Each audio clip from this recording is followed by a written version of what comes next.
வணக்கம். தமிழ்வதியின் சேனலில் இன்றைக்கி நம்ம பார்க்கக்கூடிய கண்டென்ட் என்ன அப்படின்னா, ரீநீட் எக்ஸாம் 2026 நடந்தது. கோட் நம்பர் 80 அதில் கெமிஸ்ட்ரி பார்க்க போகிறோம். 49th கொஸ்டின் பாருங்கள். கொஸ்டின் ரீட் பண்ணிடுறேன்.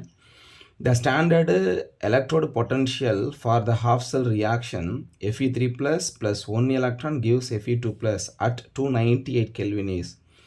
ரெண்டு ரெடக்ஷன் ஹால்ஃப் செல் ரியாக்ஷன் கொடுத்துட்டாங்க, அதோடைய பொட்டன்ஷியல் கொடுத்துருக்காங்க. 4 ஆப்ஷன் வந்துருச்சு. ஆன்சர் இந்த ரெடக்ஷன் ரியாக்ஷனுக்கான ஆன்சர் தான் எழுதணும். இப்போ நான் இங்கே கொடுத்துருக்கிற இந்த ரியாக்ஷன் எடுத்து எழுதியிருக்கேன். Fe3+ Fe மாறுது, Fe2+ Fe மாறுது. ஸோ இது 3 எலக்ட்ரானை கெயின் பண்ணுது, இந்த ரியாக்ஷனில் 2 எலக்ட்ரானை கெயின் பண்ணுது. அதுக்கான ரெடக்ஷன் பொட்டன்ஷியலை தான் இங்கே கொடுத்துருக்காங்க. பட் எனக்கு இந்த ஹாஃப் செல் ரியாக்ஷன் வேணும்னா, இந்த ஹாஃப் செல்லில் Fe3+ ரியாக்டன்ட் சைடு இருக்குது, Fe2+ ப்ராடக்ட் சைடு இருக்குது. இந்த ரெண்டையும் நீங்கள் கம்பைன் பண்ணிங்க அப்படின்னா 3வது ரியாக்ஷன் கிடைக்கும். பட் இங்கே ப்ராடக்ட் சைடு Fe2+ இருக்கிறனால இந்த செகண்ட் ரியாக்ஷன் இருக்குல்லையே, அதை நான் ஸ்வாப் பண்ணுறேன். இந்த ரியாக்ஷன் நீங்கள் ரிவர்ஸ் பண்ணுங்கள். இந்த ரியாக்ஷனை ரிவர்ஸ் பண்ணிக்கோங்க. அப்போ என்ன கிடைக்கும்? Fe3+ + 3 electron giving rise to Fe -0.04, அப்புறம் Fe giving rise to Fe2+ + 2 electron. இது ரிவர்ஸ் பண்ணனால இங்கே மைனஸ் வேல்யூ என்ன ஆயிருங்க, +0.44 வோல்ட்டாக என்ன செய்யும், மாற ஆரம்பிக்கும். இது ரெண்டையும் ஆட் பண்ணிங்க அப்படின்னா 3வது ப்ராடக்ட், அதாவது ப்ராடக்ட் கிடச்சிரும். என்ன இப்போ ஆட் பண்ண என்னென்ன கிடைக்கும்? இங்கே 2 எலக்ட்ரான், இங்கே 3 எலக்ட்ரான். அப்போ இந்த 2 எலக்ட்ரானையும் 3 எலக்ட்ரானையும் அடிச்சிடலாம். அதில் 2 எலக்ட்ரான் கேன்சல் ஆயிரும், Fe கேன்சல் ஆயிரும். அப்போ Fe3+ + 1 electron giving rise to Fe2+. ஓகேவா? இப்போ இதுக்கான E0 வேல்யூ தான் நீங்கள் என்ன செய்யணும்ப்பா, கால்குலேட் பண்ணணும். ஓகேங்களா? E0 வேல்யூ அப்படிங்கிறது என்ன? அது வந்து இது வந்து பார்த்தீங்க அப்படின்னா இன்டென்சிவ் ப்ராப்பர்ட்டின்னு படிச்சிருப்போம் நம்ம, independent of the quantity of the electrons. அதனால் வந்து இங்கே நீங்கள் எக்ஸ்டென்சிவ் நேச்சரை ஒன்று கொண்டு வந்து தான் இன்டென்சிவாக நம்ம கண்டே பிடிக்க முடியும். அப்போ நான் இங்கே என்ன எடுத்துக்கிறேன் அப்படின்னா, ஒவ்வொரு ஹாஃப் செல் ரியாக்ஷனுக்கும் அதோடைய ஃப்ரீ எனர்ஜியை டிஃபைன் பண்ணி அந்த ஃப்ரீ எனர்ஜியை ரிலேட் பண்ணி ஆன்சரை நம்ம கண்டுபிடிக்க போகிறோம். அவ்வளோதான். இப்போ ஃபஸ்ட்டு ரியாக்ஷனுக்கு ஃப்ரீ எனர்ஜி கண்டுபிடிக்கலாமா? ஃப்ரீ எனர்ஜிக்கான ரிலேஷன் என்ன? ∆G = -NFE.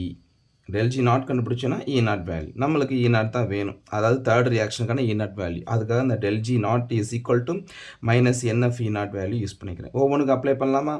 ஃபஸ்ட் ஒன்றுக்கு அப்ளை பண்ணுங்கள். என்ன கிடைக்கும்? ∆G01 - என்னோட வேல்யூ என்ன? இங்கே 3 எலக்ட்ரான், 3 போட்டுக்கிட்டேன். அப்புறம் எஃபோட வேல்யூ ஃபேரடேஸ் அப்படியே வச்சுக்கலாம். E0ஓட வேல்யூ எடுத்திங்கன்னா இங்கே என்ன கிடைக்கும்? இன்ட்டு -0. இதை கூட கீழே எழுதுறேன். ஃபஸ்ட் ரியாக்ஷனுக்கு என்ன கிடைக்கும்? ∆G01 = -3 × F × E0 வேல்யூ என்ன? -0.04. இதை சிம்பிளிஃபை பண்ண என்ன கிடைக்கும்? ஸோ நாங்கள் 12, அப்போ minus into minus plus 0.12 F கிடைக்கும். ரைட்டா? செகண்ட் ஈக்குவேஷன் இது. செகண்ட் ஈக்குவேஷன் போட்டிங்கன்னா ∆G02ன்னு போட்டுக்கலாமா? = இதில் 2 எலக்ட்ரான், அதனால் -2 × F × அதோட வேல்யூ 0.44. இதை சிம்பிளிஃபை பண்ணிங்கன்னா -0.88 ஃபேரடே கிடைக்கும். 3வது ரியாக்ஷன் என்ன அப்படின்னா, தேர்டாக கிடைச்சது ஃபைனல். ∆G03 = அதில் 1 எலக்ட்ரான் தான், அப்போ -1 × F × அதோட E0 அன்னோன், அதை கண்டுபிடிக்கணும். அவ்வளோதான். -FE0. அவ்வளோதான். இப்போ ஃபஸ்ட்டு 2 ஆட் பண்ணிங்கன்னா தேர்ட் ஒன் கிடைக்கும். அப்போ எப்படி போட்டுக்கலாம்? ∆G01 + ∆G02 = ∆G03. அவ்வளோதான், சிம்பிள். இப்போ அதை அப்படியே அப்ளை பண்ணுங்கள். 0.12 ஃபேரடே ப்ளஸ் -0.88 ஃபேரடே = -FE0. எஃப்பை காமன் எடுத்துட்டோம் அப்படின்னா 0.12 -0.88 -E0. ஏன்னா இங்கேயும் ஃபேரடே இருக்குது, இங்கேயும் ஃபேரடே கேன்சல் ஆயிரும். இப்போ இதை சிம்பிளிஃபை பண்ணிங்க அப்படின்னா என்ன கிடைக்கும் நம்மளுக்கு?